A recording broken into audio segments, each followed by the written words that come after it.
আহ, তোর হাতের লাউ চিংড়ি রান্না যেন অমৃতের স্বাদ রে মা।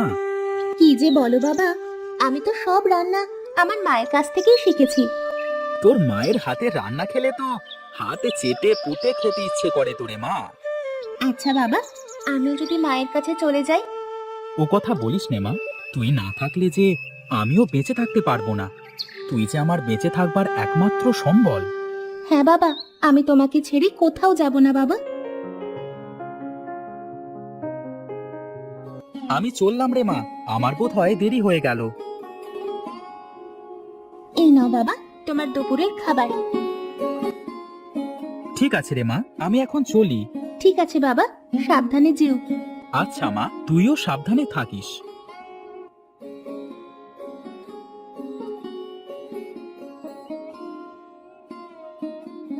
না, আজ বড্ড দেরি হয়ে গেছে। মালিক আজ বকাবকি শুরু না করে। আরে নিতাইদা, আরে রামু, তুই এখনো যাসনি রে? না দাদা, বাড়ি থেকে আসতে দেরি হয়ে গেল। একলা মানুষ কদিক সামলাবো বলো? হ্যাঁ রে, চল চল। আজ মনে হয় একটু বেশি দেরি করে ফেললাম। কি আর করবার, মালিককে বলবো এতটা পথ পাড়ি দিয়ে আসবো তো। আচ্ছা নিতাইদা, আগে বলো তো দেখি, আমার ছুটকি মা কেমন আছে? কি আর বলবো রে রামু, মা মরা মেয়েটা আমার সারা দিন বাড়িতে সব কাজ একা একা করে, কত কষ্ট করে।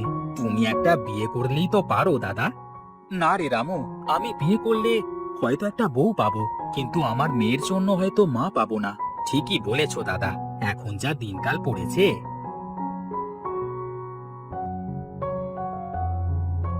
কি ব্যাপার রে নিতাই, এত বেলা করে কাজে আসলে কি চলবে?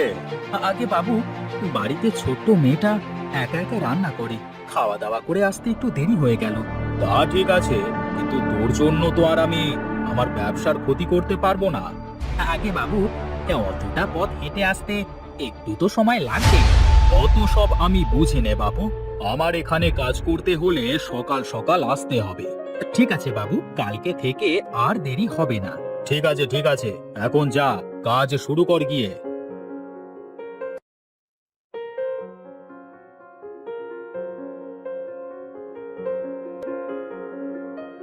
কিরে, তোরা দেখছি দাঁড়িয়ে যে, কাজে ফাঁকি দিচ্ছিস নাকি রে?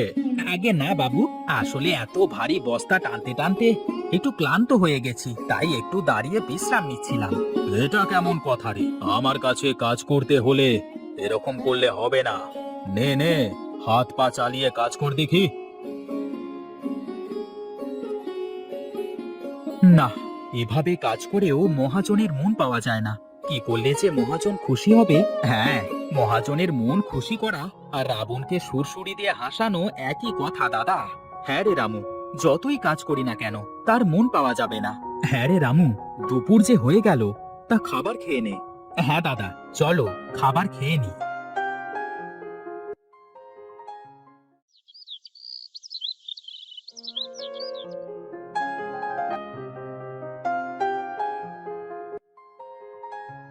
কি রে, আজ তো অনেক দেরি করে এসেছিস। কাল থেকে যদি দেরি হয় তাহলে আর কাজে আসবার দরকার নেই। ঠিক আছে বাবু, এখন আমাদের মজুরিটা দিয়ে দিলে আমরা যেতে পারি। এই নে, মজুরি নেওয়ার সময় তো দেরি করিস না, সেই তো আগে আগে এসে দাঁড়িয়ে থাকিস। আচ্ছা দাদা, আমার মনে হয় আমরা আর মহাজনের কাছে কাজ না করে নিজেরা কিছু করি। আমরা আর কি করব বল? মহাজনের কাছে যারা কাজ করে তাদের অনেকেই তো খাবার খাওয়ার জন্য সেই দূরে হোটেলে যায়। আমরা যদি মহাজনের ঘরের সামনের ওই জায়গাটায় একটা খাবারের হোটেল দিই, তা কথা মন্দ বলিসনি, তাহলে কিভাবে করা যায়? এখন ওসব থাক, কালকে সকালে আমি তোমাদের বাড়িতে আসছি, তখন কথা হবে। আচ্ছা বাবা, তুমি রোজ মহাজনের কাছে গিয়ে কাজ করো, তোমার কষ্ট হয় না? কি আর করবো রে মা, গরিব মানুষ, কাজ করে তো খেতেই হবে। আচ্ছা বাবা, আমরা অন্য কিছু করতে পারি না? হ্যাঁ রে মা, তাই ভাবছি। আমাকে রামুও একই কথা বলছিল, কাল সকালে ও আসবে, দেখি কি বলে। ঠিক আছে বাবা।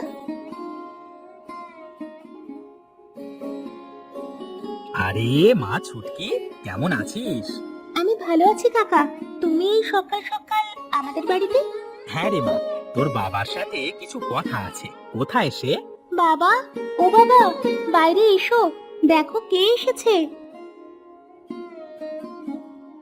আরে রামু যে, তা দাঁড়িয়ে কেন? আয় আয়, বারান্দায় বস। শোনো দাদা, আমি যে চিন্তা করেছি তাতে করে আমরাও একদিন মহাজনের থেকে বেশি টাকা উপার্জন করতে পারবো। তা কি পরিকল্পনা করলি একটু বল দেখি। মা ছুটকি, এইদিকে আয় তো মা।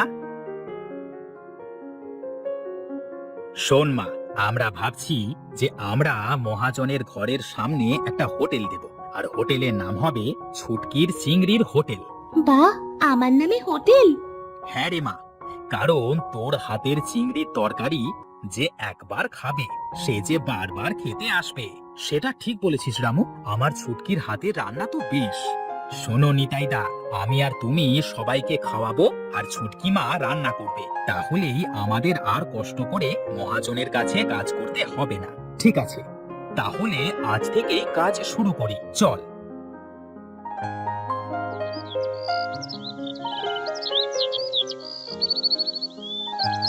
কিরে, কি হচ্ছে এসব?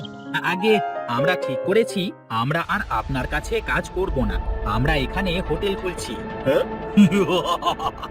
তা তোদের এই হোটেলে কে খাবে শুনি? ও আপনাকে ভাবতে হবে না বাবু, দেখতেই তো পাবেন। এই তো দাদা, তাহলে হোটেলের কাজ তো শেষ হলো। কাল থেকে আমাদের নতুন ব্যবসা শুরু। হ্যাঁ রে, কাল থেকে আমার ছুটকিমা রান্না করবে আর আমরা মানুষকে খাওয়াবো। ঠিক আছে দাদা, চলো তাহলে এখন যাওয়া যাক।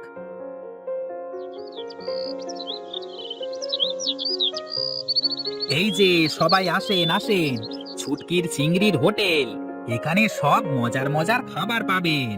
আসুন আসুন, বসুন সবাই, এখানে অনেক মজার মজার চিংড়ির তরকারি দিয়ে ভাত খেতে পাবেন।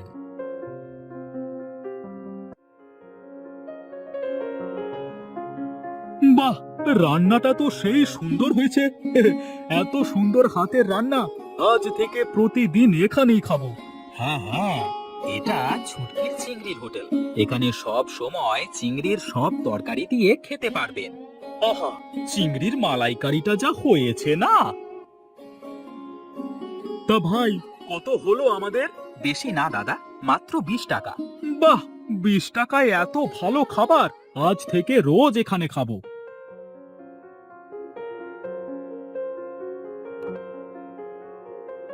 বাহ বাহ, আজ তো বেশ ভালোই কেনা বেচা হলো দাদা।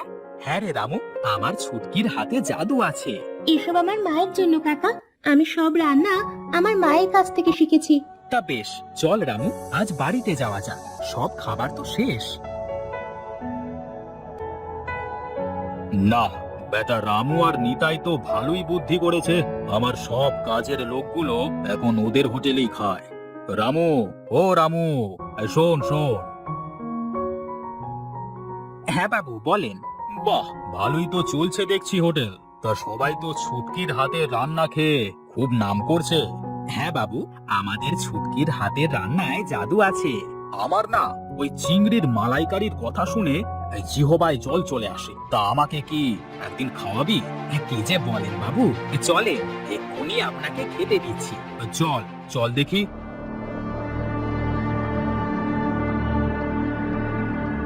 এ কি বাবু, আপনি এসেছেন আমার হোটেলে?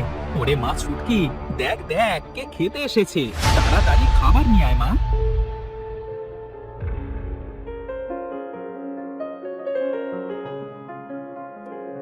কেমন হয়েছে বাবু আমার রান্না? উফ, বাহ বাহ বাহ বাহ বাহ, কি দারুণ রান্না। আসলেই তো মা, তোমার হাতে জাদু আছে। হ্যাঁ বাবু, এই জন্যই তো হোটেলের নাম দিয়েছি ছুটকির চিংড়ির হোটেল। বাহ বাহ বাহ বাহ বাহ, বেশ, আজ থেকে রোজ আমিও তাহলে এখানেই খাবো। ঠিক আছে বাবু, আপনি আজ থেকে রোজ আমার হাতের চিংড়ির মালাইকারি খাবেন। না বাবু, আপনার কাছ থেকে টাকা নিতে পারবো না বাবু। ওরে শোন শোন, এটা ব্যবসা, আর আমার ছুটকি মায়ের হাতে রান্না খেয়ে আমি টাকা দেব না, এ তো হতে পারে না। রাখ রাখ। দেখেছো দাদা, মহাজনও আজ আমাদের হোটেলে এসে খেয়ে গেল। হ্যাঁ রে রামু, এই সবই তো আমার ছুটকি মায়ের জন্য।